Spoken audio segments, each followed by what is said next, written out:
እንዴት ናችሁ ተመልካቾች? ደህና ናችሁ አለሁላችሁ። ዛሬ ደግሞ በልዩ ሁኔታ ኢንተርቪው የምናደርገውን ሰው አመጣናል ማለት ነው።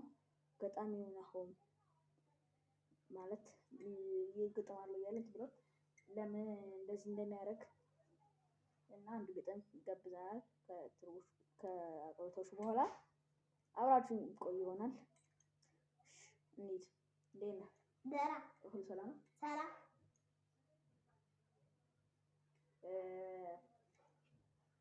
እንዴት ነው ግጥም ገጥማለሁ እያልክ ዜማ የምትሰጠው?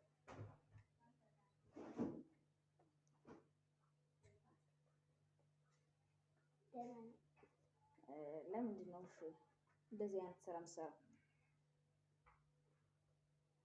ስለምወድ እና ጥሩ ነው ብለህ ታስባለህ አታስብም? አስባለሁ። እንዴት ታስባለህ ጥሩ ነው ብለህ?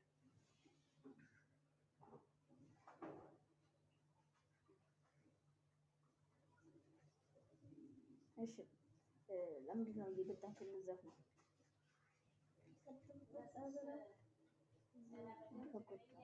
አልዘፈንኩም።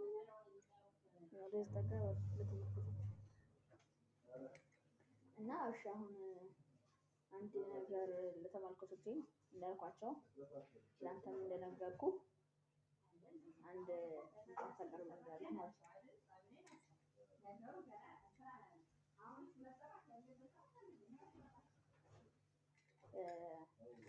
መጀመሪያ ግጥምህን ርዕስና ግጥሙ ለማን እንደሆነ ትናገራለህ።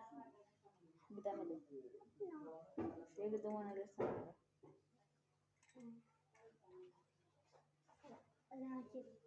ራኬብ ነው የግጥም ርዕስ? አዎ። እንዴት ራኬብ ይላል? ስም ነው።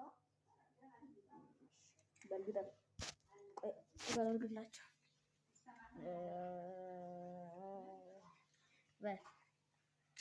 ራኬብ ወዳጇ ሁለቱም የምትወድ ራኬብ ወዳጇ ሁለቱን ወደድ የወደደች ሁሉላለች።